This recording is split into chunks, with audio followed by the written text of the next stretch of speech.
Hi guys and welcome back to the channel and welcome back to another episode reaction for the Summer Hikaru Died. Today we're checking out episode number 5. Previous episode we had some really bizarre things happening. We had of course that ending sequence right before the ending started playing where we saw Rie doing some weird shit with, I don't know what that was. I'm not gonna lie, that was really weird and kind of freaky, but that's adding to the layers of mystery for the series, and I'm very excited to see just where that takes us. Another thing that we saw last episode, of course, was the company man kind of realizing that Hikaru was there. Not Hikaru specifically, he doesn't know that it's within a person, but the entity that he is there to find and to defeat, I guess. I don't know if we've really been told what he plans to do with it, but he knew that it was at the festival. So yeah, a lot of stuff going on. We're gonna probably be playing this game of cat and mouse for a bit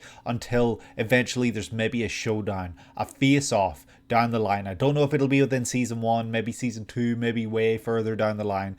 Who knows? But I'm very excited. This has been an absolutely incredible, phenomenal series. All the different themes of, you know, I guess you would say like heteronormativity with the town and everything, and Yoshki's anxieties regarding his sexuality, and of course like the way the town is, it feels very cult-like, it feels very iffy, like there's just a weird feeling about this place, and it really adds to Yoshki's anxieties about being who he is. But yeah, I'm not really going to spend too much time talking before I dive into this episode. I'm just really excited to do it. So one quick thing I do want to say though, I apologize for the lack of responses that I've been putting in comments. Like I haven't really been replying to comments the past couple of weeks or the past couple of episodes reactions, and probably this one and maybe the next as well, simply because I am trying to ramp up to try to record and edit as much as possible, which is eating up all my time because I do have family coming over in a week, or not even in a week at the time of recording, in a couple of days, and you know, they'll be here for a week, so I kind of just want to have as much ready to go, so I'm not spending as much time, you know, replying to comments or doing any outside things. I'm really focusing on this stuff, and it's taking a lot of time trying to get as much done as possible in as little time as possible. So I do apologize for the lack of comment responses. I do see the comments, I just sadly don't have the time to like really sit down and reply, but I hope to get back to that shortly. If you guys do enjoy these videos, please leave a like and subscribe if you've not done so already. Comment down below letting me know any manga that you're reading that you would recommend. I'm always looking for suggestions, of course. Hit the notification bell down below if you would like to be notified when videos like this one do go live on the channel, and share this with anyone who you think might enjoy videos, episode reactions to The Summer Hikaru Died, and of course anything else in the channel. We've got ReZero, Freerun episodes for season 1 are finished, Steins Gate's finished, Devilman Crybaby's finished, Dandadan season 1 was finished. I haven't checked out season 2 yet. Sakamoto Days, there's other stuff on there as well, and of course, you know, opening ending reactions. And yeah, we're just gonna dive right into this one. I'm very excited to see what they throw at us within episode number 5. Feels like I just started the series and I'm already saying number 5. That's so crazy. But yeah, The Summer Hikaru Died, episode 5. Let's go. Raindrops, or not even raindrops, shower drops. Who's this? Oh, Kaoru? What are we gonna see with you? Huh, your hair? Whose long hair? Huh. Oh god, no. Is this the reason she's scared to go to school? Oh. Ooh.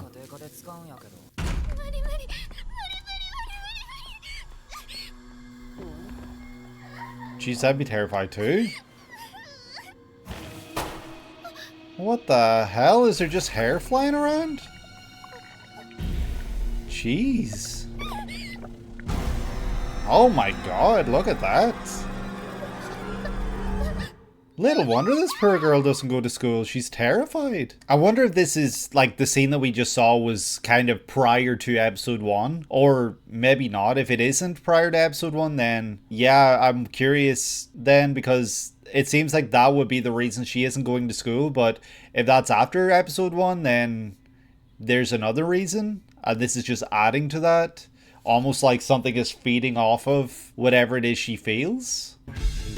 Ah, there's the hair demon thing. Yeah, shows everything. Okay, are we gonna learn more about Kaoru? Because that was scary as shit, and yeah, here we go. Let's see what comes next. Do we stay on that? Oh, we're wig ghost. That is sound. Keep dreaming that dream. More of this song. Here we go.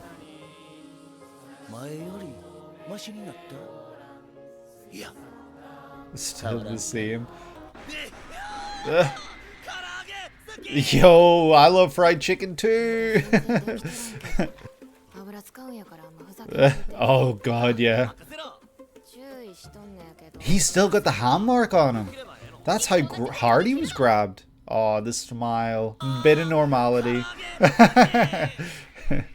You and me both, bro. Fire dragon. Bro, it's too late. He's already at it. He said it so quietly to himself.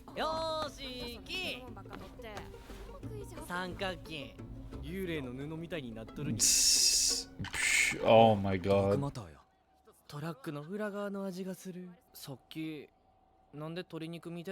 Oh, the marinated chicken, it's what it reminded him of. Oh yeah. But yeah, I wonder what that reminds him of. Yeah. There it is.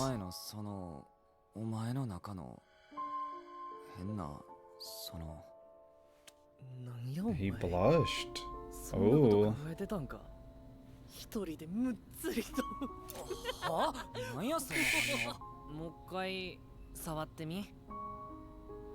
Oh, that's a question right there. Things like me.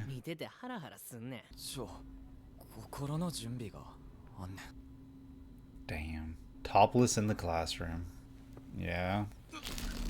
Jeez, it's so weird.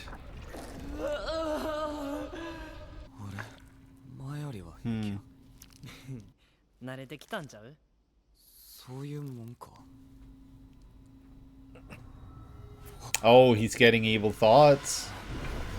Oh shit. You're mixing. Pull that shit off. He's pulling you in again. This time I don't think it's for jokes. Oh my god, look at that stare. On the drums, oh, the intensity.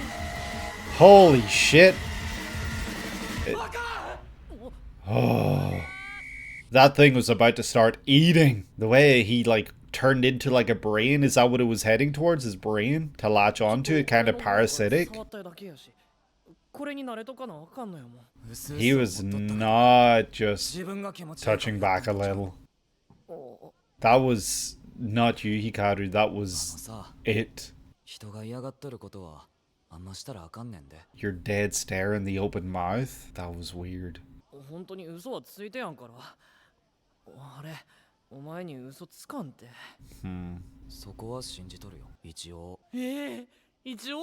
Kinda. Mixing.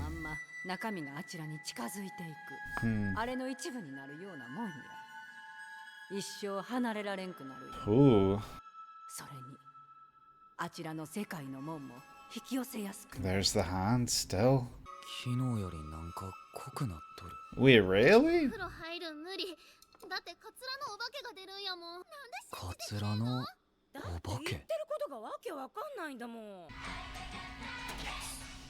Do do do do do do do do do do do do. The hamster.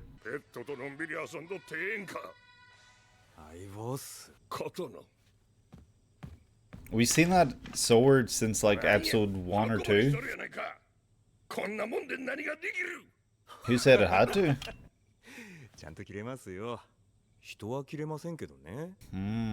I wonder if that marks kind of like Hikaru's handprint on Yoshiki, where something touched him.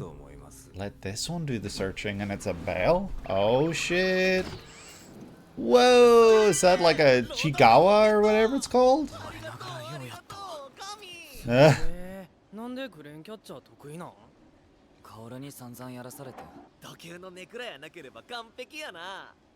You're emo. 褒めすぎやし、今の褒めか。 Ah. いやでもネクラやない陽キャのヨシキ想像つかんな。池に落ちたら爽やかなヨシキになるんかな。 Oh. 毎日8時間は寝ています。つうか、なんで欲しかったん？女子とかにあげるんか？いやいやね、いや青かってまさかね、自分用やし。いやいやいやいや。 Psh. You got it for yourself? What are you gonna do with it? カツラのお化け。せやねん、妹が風呂にカツラのお化けが出るから入りたないって。しかもめちゃくちゃアグレッシブなんやって。さあ。ヨシキはまだそいつ見てはないんやろ？うん、なんも見とらん。じゃあこの後お前んちの風呂見に行くわ。俺はいかんよ。この後用事あるし。 He's gonna come over and they're gonna take a look in the bathtub. ってなんやろな。 That's creepy looking. 汚れ的な。 Oh yeah, that's bound to be terrifying her these days. たまるんよ。汚れ。わざわざ俺んちに。最悪や。 It's for the long-haired girl. Ooh. That's cute. Oh, this angle right here. That was uneasy feeling. マジで本当にな。俺に寄ってくるんはええけど、なんでヨシキにまで。また潰して入れるよ。 Shit. 大丈夫なんか？大丈夫大丈夫。お前は俺が守るから。 Oh. Oh wow, how long's he been waiting there? Certainly has been quite a while, as indicated by his moving. Oh.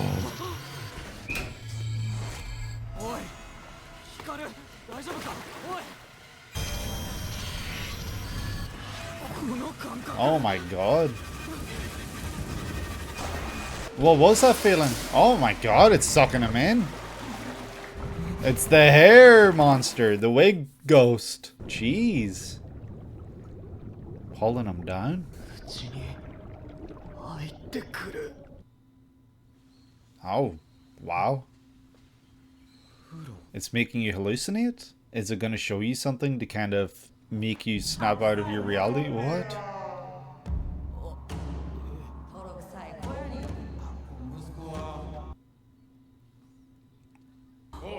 He's hearing everyone else. Is this in his own mind, his own brain? The things he hears? Oh, wow. Jeez, look at that. That's terrifying. He's hearing his own anxieties. Crowley. What? No, Crowley died. 光やって、あん時エサのこと忘れとったやろ。でも今日の当番はお前やったんや。エサより忘れとったん悪かったな。でも一回だけや。その間に死んどるんや。That's お前は not 二回 true. も忘れて、その度に俺があげてたけどな。俺のせいやない。は？秘書員はお前や。つうか、俺の方が全然カータロー世話しとったし、光やって変なもん食わせてたよ。だから死んだんやないの？お前はいつも育児なしやな。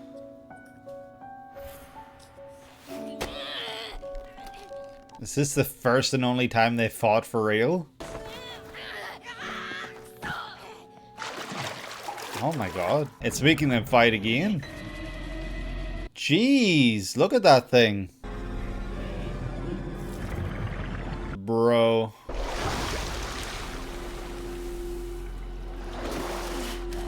Jeez.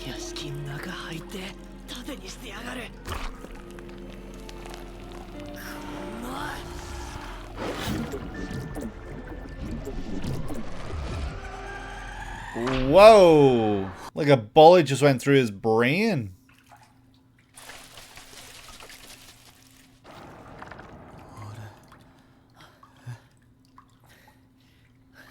Oh god. よかった。俺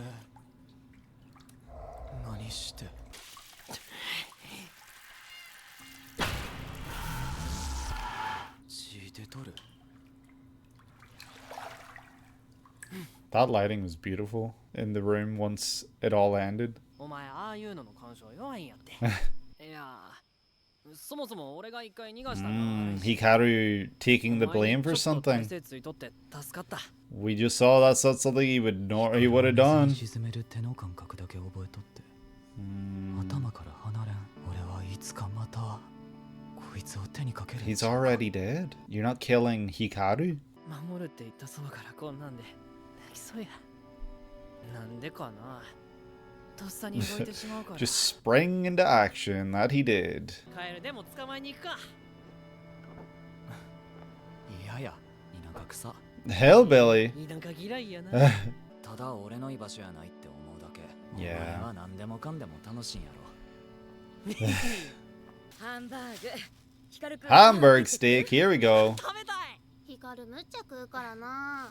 成長期やもんぜ屋敷の身長今に越すで Soon.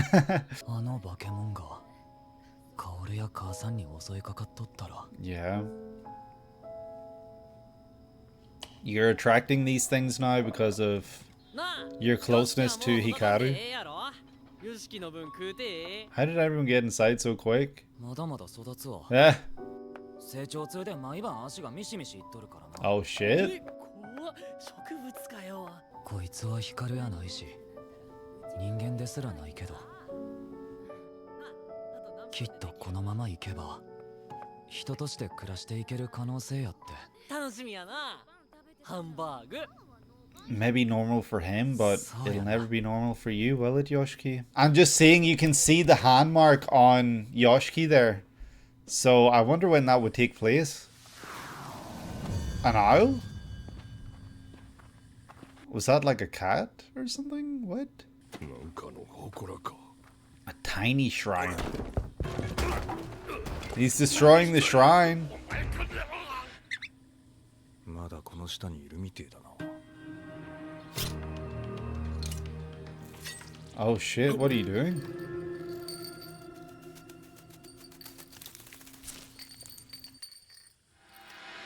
こいつは猟犬っすよここにいるやつにあれここ What? 脳抜き様 No, Nuki-sama. あれを追わせるんす But how is it tracking it? ものに手伝ってもらいましょう Like, you gave it your blood? What? Are you also giving it your will?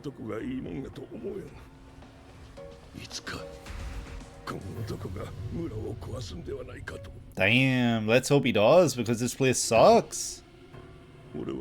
Okay, shit.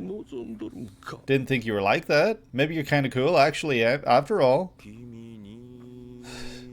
He's still singing that song. And that was episode number 5 of the Summer Hikaru Died, where we were transported to the terrifying realm of the bathroom, where the wig demon, or the wig ghost, I guess it was being referred to as actually, was terrorizing young Kaoru. This poor young girl who's already scared of going to school, scared to leave the house, scared to do all these things, and just wants to stay indoors, has all these anxieties related to the outdoors, and, you know, probably social anxieties is the main issue that she has. But this other thing was preying on that, Preying. It was literally eating up her fear, and it was existing within this room just for her. Nobody else was seeing it, nobody else was experiencing it. It was just there to get her. And it might have been brought here through Yoshiki's attachment and closeness and mixing with Hikaru. That's kind of how it's insinuated, that Hikaru's mixing with Yoshiki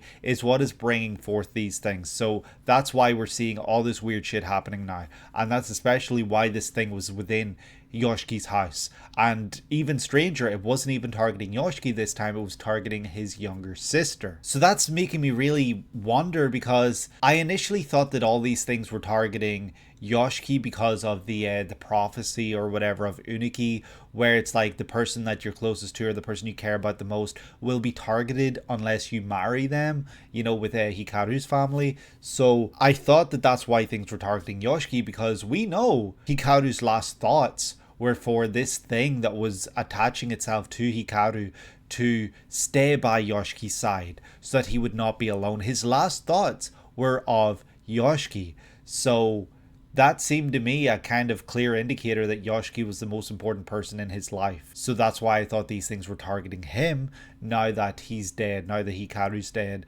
It's going after that. Even in death, it's still targeting him. But here they're targeting Kaoru. So maybe for me, this feels like they're targeting someone close to the person closest to the person, if that makes sense, so that Yoshiki can be weakened.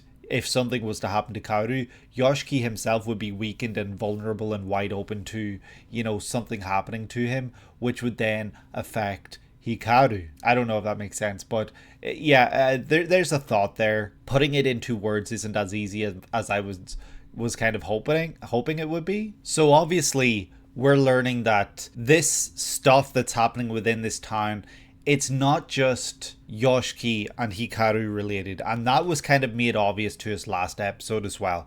But it's becoming clearer and clearer as the episodes go on and as the time goes on that this is affecting many people within this town, this village.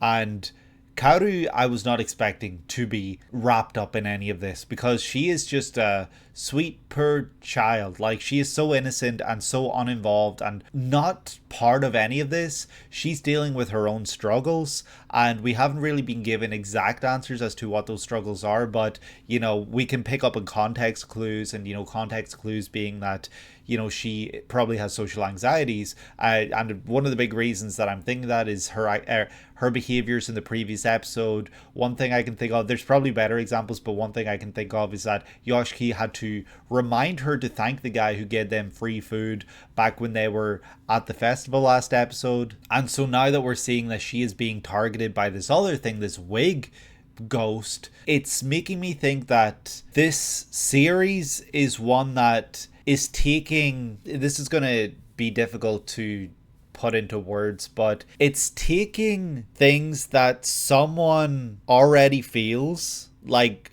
a horror within their life, and making it literal horror, like something like a ghost, a demon, an entity that comes after you, anything like that. Examples that I can think of: Kaoru, she's got social anxieties, but maybe she also has image problems. Like that's maybe a bit of a stretch because we haven't seen anything like that whatsoever. We haven't seen any kind of indication that that's the case, but maybe she has image problems with herself. And so this wig ghost, like it's related to how she feels, because wigs are part of appearance, and you wear wigs to feel better about yourself if you're not happy with the hair that you have, or maybe you'll just wear a wig because you like how it looks and you think it fits a kind of look. There's reasons for wearing a wig, and some of them can be vanity related, or like, say you're doing like a cosplay or you're dressing up or something like that. And others can be for reasons of, self betterment, it makes you feel better and everything like that. And maybe that's related to the wig here, who knows. Obviously you've got Rie, who seems to have lost a child. And so in losing a child, she is seeing all these other things now, and it's almost like they're filling that hole, that void that her child used to fill. She's no longer seeing her child, but she's seeing all these other things. And then with Yoshiki, obviously the most obvious one of all, because he is dealing with these feelings of his own homosexuality. He's coming to terms with it. Maybe he's already come to terms with it. Like, we're not really given exact idea into where he's at with that, how he feels about himself and those feelings and everything. But the way it's been alluded to so far, he has these feelings, and now it's like the person that he had those feelings for is someone else entirely. They're treating him different, they are acting different, and so he's having to kind of navigate those feelings, navigate his feelings for another person, navigate his feelings in general for how he feels about, his sexuality and everything. Like, it just feels like this series is doing like a really incredible job of amplifying the way people feel to a literal horrific horror level. Like, it's taking something, I, I don't mean that in a literal sense, something small, because something that someone's experiencing, it isn't small, you know. Like, they're literally going through it, so that's a real thing, that's a big thing, especially for that person. But what I mean here is that it's something that's not as big as it's being blown up to be within this series. So it's taking something here and making it so much worse. And it's doing a great job of giving those horrors and giving those feelings and giving those anxieties, whatever you want to call them, a literal face, like a literal image that you can look at and can understand what's going on there. And I honestly don't have enough words to praise the fact that like the creator of the series has been able to do that.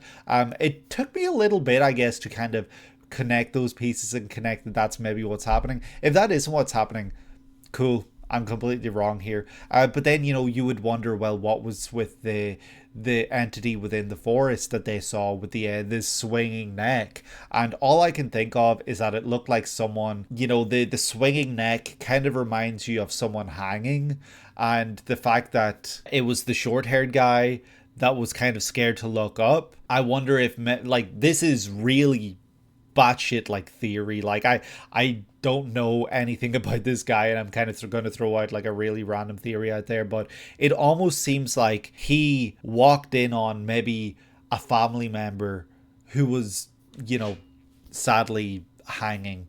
And you know, I do apologize, you know, I should probably throw up like trigger warnings or something before I start talking about this. Like, you know, I'll probably put like trigger warnings right before I actually start talking about this part specifically, because I know you know, some people have experienced literally like what I'm talking about, and I don't want to, you know, upset anyone or make anyone relive those feelings if they don't wish to right now. But I'm just kind of trying to figure out what's going on there with that. I apologize for kind of talking about something that's kind of heavy for a lot of people. But what I'm kind of going for here is that it seems almost like he walked in on someone that he knew, someone that he maybe was in his family who was hanging, and that's kind of related to the neck swaying and everything.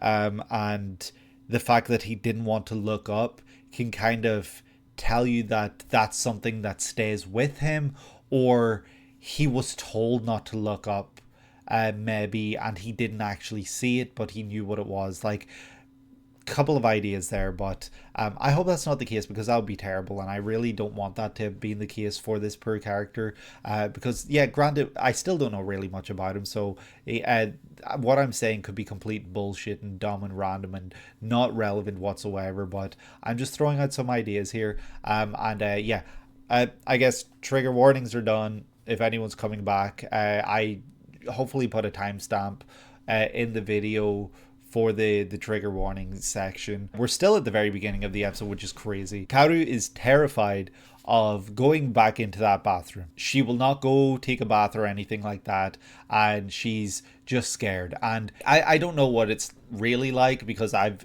never thankfully gone through this, but I have heard that people who are going through depression or like just anxieties in general, like maybe even social anxieties, they won't, like, sometimes all of these things kind of get too much for them, and they won't be, you know, super hygienic or anything like that. And so I'm wondering if it's kind of trying to show us that, but through the lens of horror, where she's not necessarily bathing, and instead it's being shown that it's because of this horror thing. Could be, yet again, another bullshit dumb theory. But I'm trying to kind of, right now, what I'm trying to do with this episode in particular is take something real that someone might be feeling and compare it to what we're seeing within this series, if that makes sense, through the lens of horror. Also, I just gotta say, like, the whole hair thing, it was reminding me of It, Bev. So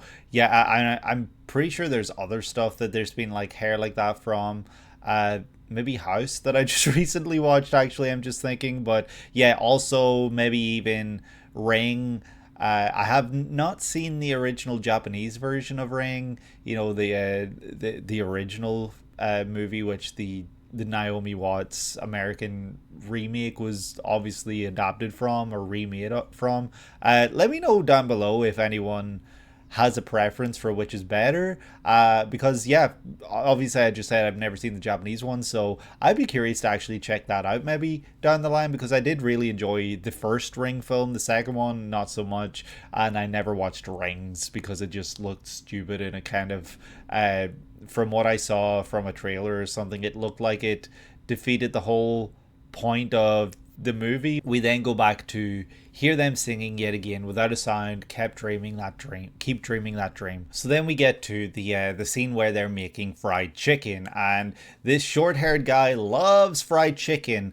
And yeah, I love this little effect that they keep doing behind characters like him whenever they're overjoyed by something like this and screaming out loud. It's really funny. And that's when we see Yoshiki out of the corner of our eyes kind of looking at his hand as he's marinating the chicken. And I didn't catch why he was doing this at this point, but I did notice the gown that he's wearing, the I can't even remember what it's called actually, the you know what you wear like when you're making food, what's that called? Jeez, I can't remember at all. Jeez, that's how bad it is. But he's wearing one with flowers, and it has little fishies on his head. I hate saying this, but you know, it's images that you would associate with like a girl or something. Like you look across from him across the table and you see the girl character wearing, you know, one with teddy bears on it. Go for it, wear whatever you want, Yoshiki, but you know, it's not exactly as masculine as what you see the other guys wearing, like the dragon one that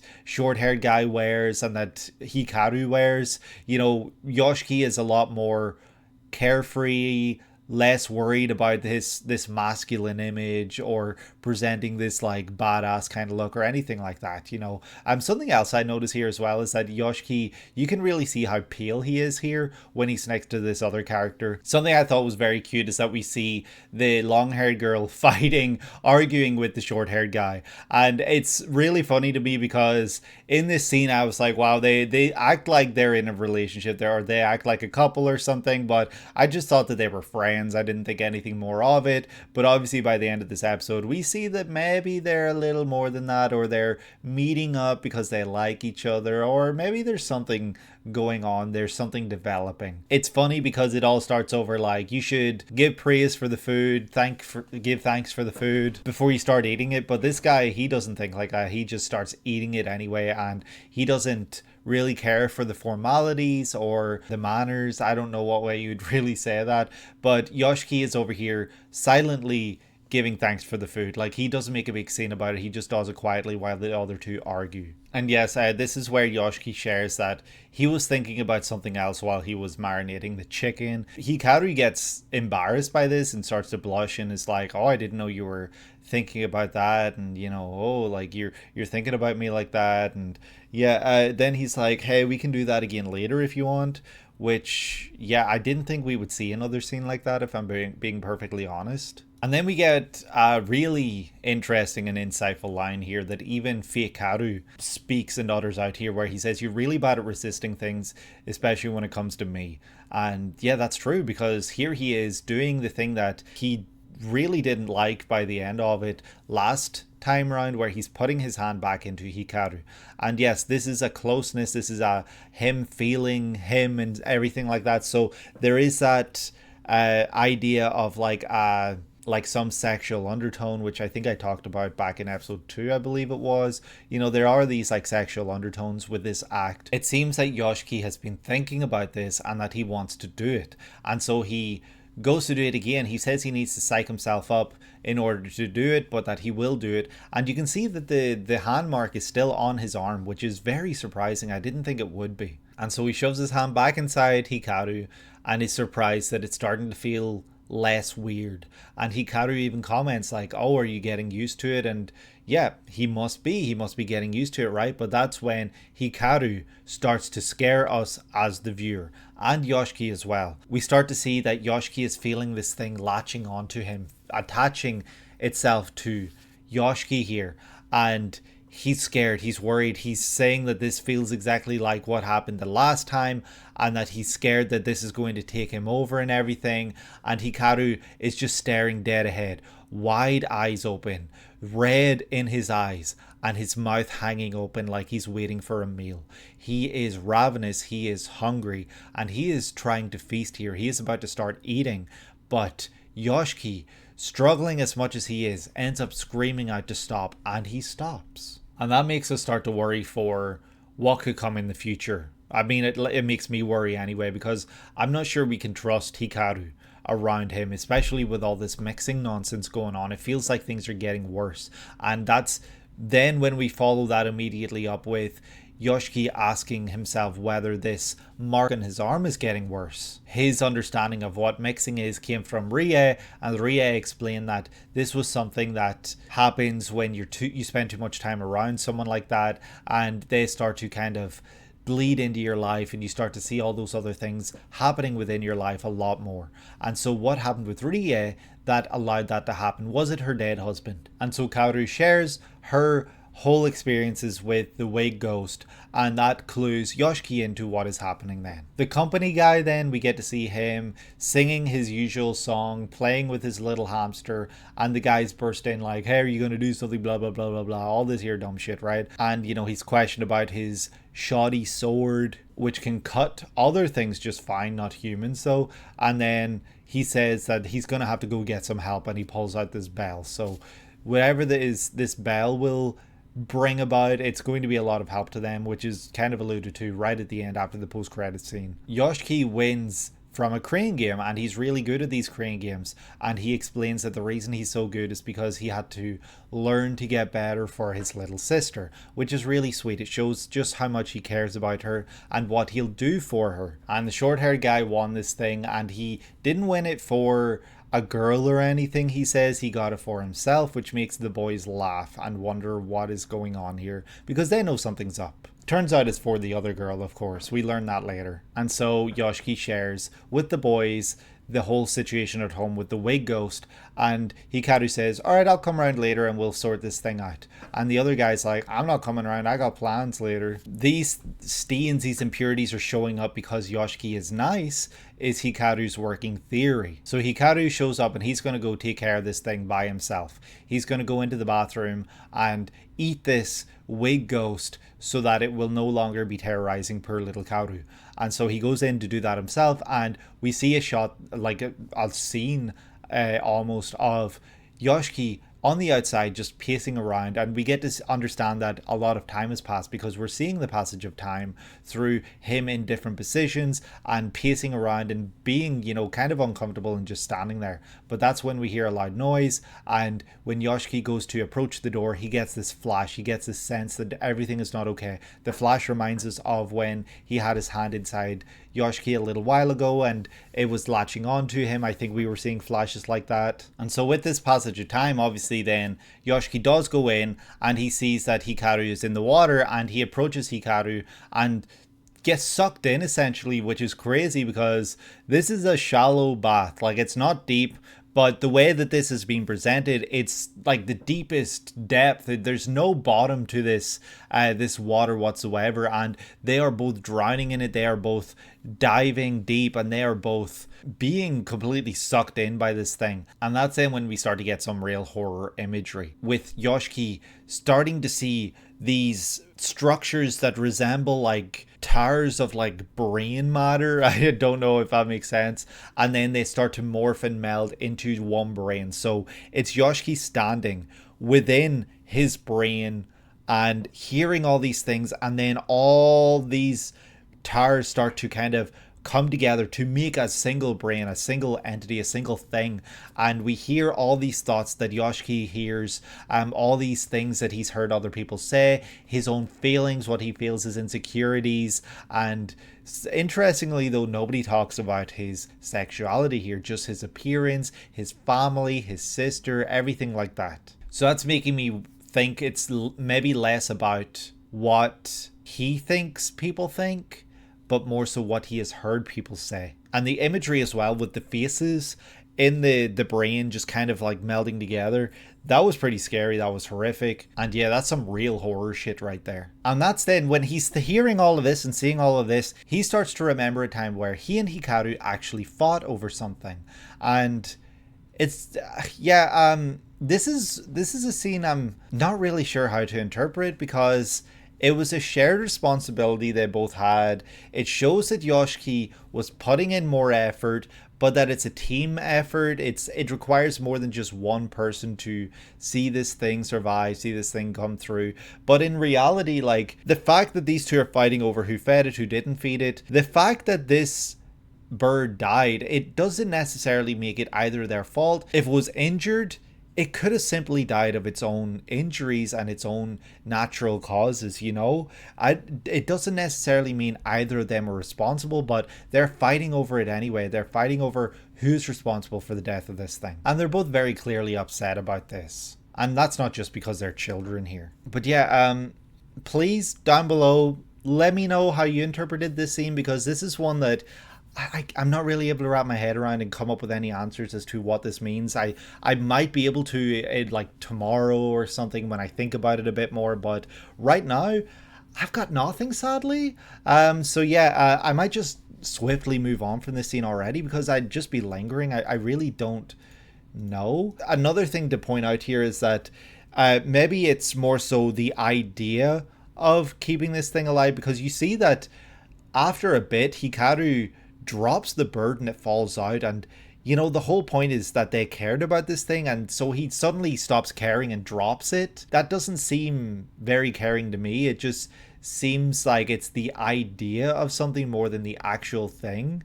And so maybe that's something we can interpret from Yoshiki, where it's like the idea of Hikaru when really this isn't the real Hikaru. Like, maybe there's some correlation there, but that's all I can think of. We see this super terrifying image then of Yoshiki being, you know, taken over by this wig ghost, and it's reminding me a lot now seeing Yoshiki in this way. I can't remember the character's name, but the character from is it like Pam or something from Hunter x Hunter, the one with the long hair who was obsessed with Gon, and she had, I think, these eyes too, did she not, or something like this? But yeah, anyway, it's reminding me, I think, of Hunter x Hunter, this kind of look, and the whole wig thing. It's reminding me of, you know, the way she uses her hair too, which I'm just piecing together now. I don't know why I didn't think of that sooner, but yeah, really cool imagery, really cool ideas being brought up here, where Yoshiki is being possessed because this thing is taken over him, probably because he has this weakness to it. He doesn't have a high tolerance or high resistance to these things, as Hikaru does say later. And I'm realizing as well, actually, the eyes, they're not reminding me of Pam's, they're reminding me of Killua's brother. It's not going to come to me, but you know, the one that can change his appearance and everything like that, with the pins and stuff like that. That's what his eyes are reminding me of. So some Hunter x Hunter references in there. Don't know if it's intentional or anything, but it's what it's conjuring memories of for me anyway, for appearance wise anyway.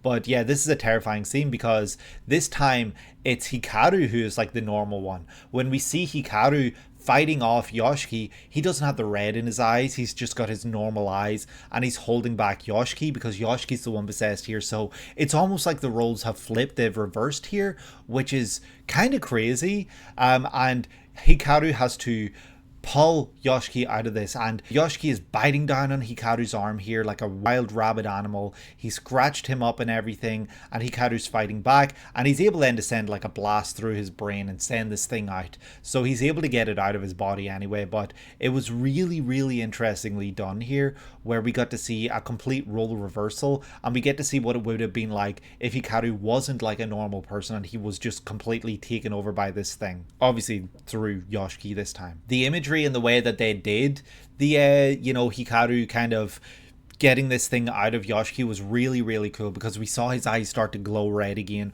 We saw these the thing, whatever it is inside him, blow up, that came out of his arm, and then we got to see the blast come out of the back of Yoshiki's head. And then the lighting starts to come through the room and it's really beautiful. It's like a golden hour type look, and it's presenting this really beautiful look. And yeah, just so much praise for the way this was done. It was so incredible to watch. And then, you know, you get to see the hair in the corner of the screen really creepily, because you know, it's not there and then suddenly it is, and it's like, whoa, you know, when you're watching it, like it made me feel a bit creeped out because suddenly this thing was there and it was making this feel uneasy. This beautiful scene as we're looking down and these two boys, you know, one over the other, and with this beautiful light coming through, you know, it starts to look a little less intense, like they're fighting. It doesn't look as scary.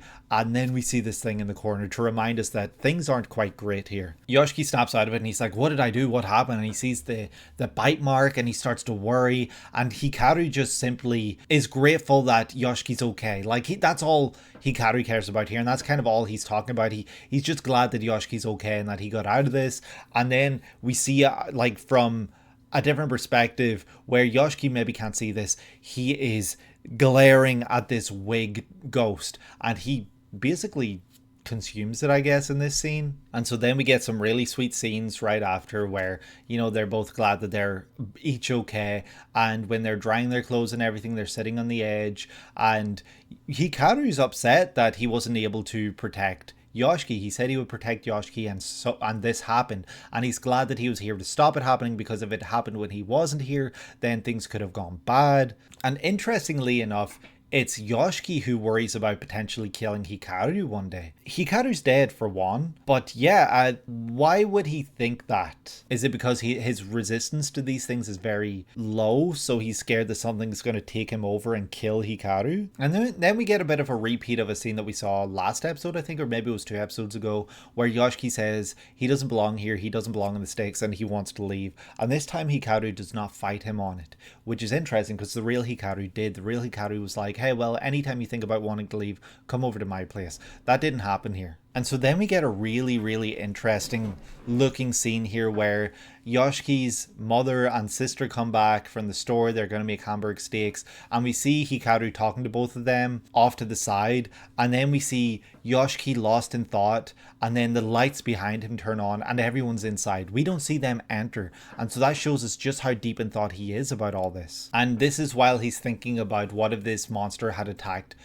either his mother or sister, and he's just staring out into space at this point, and there's a long pause. There's nothing really happening. It's just watching him watching out, staring out, and then the light turns on. So it's letting us stay within this scene where he's staring out, kind of trying to get us in his headspace where he can't think of anything else. All he can think about is how this could have gone terribly any other way. And so they go to have dinner, and then that's when it cuts to the ending. And then we get the post-credit scene where the company guy is trying to do something. He's trying to bring forth some other entity, some other being that is enshrined.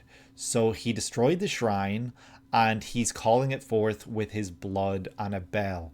And it's making me think it's maybe a cat or something, because I thought we saw like cat eyes at the beginning of this scene. But yeah, who knows what's going to come of this, but it's going to sniff out Hikaru anyway. It's going to find him, and yeah, whatever it is, Hikaru needs to start being worried, and something might blow up eventually. Who knows what's coming? Who knows what will happen? But whatever's coming, I'm a little worried, and I'm scared for the boys. You know, I'm worried that something's going to happen between them and something's going to blow up and the company guy might get between them. Then we get the other older guy who's like, maybe I want this guy to destroy this town. So yeah, whatever it is, he's got his doubts, and he's not exactly on board with everything that happens in this town, and that's good. It's good to see people that say this, especially characters that we thought were completely on board with all this stuff. But mysteries of the town still don't have all the answers, but we're starting to get little teases, little pieces, and I'm excited to see more. But yeah, I think that's going to do it for me for today. If you guys did enjoy, please leave a like and subscribe if you have not done so already. Comment down below letting me know any manga that you're currently reading that you would recommend. And yeah, hit the notification bell if you would like to be notified when videos like this one, go live on the channel, share this with someone who you think might enjoy episode reaction content to The Summer Hikaru Died, and I will see you very soon again because we will be back with more of The Summer Hikaru Died, of course. And yeah, that's going to do it for me for today. I hope that you're having a great day today and that you're able to take it easy. I will see you in the next one. Take care.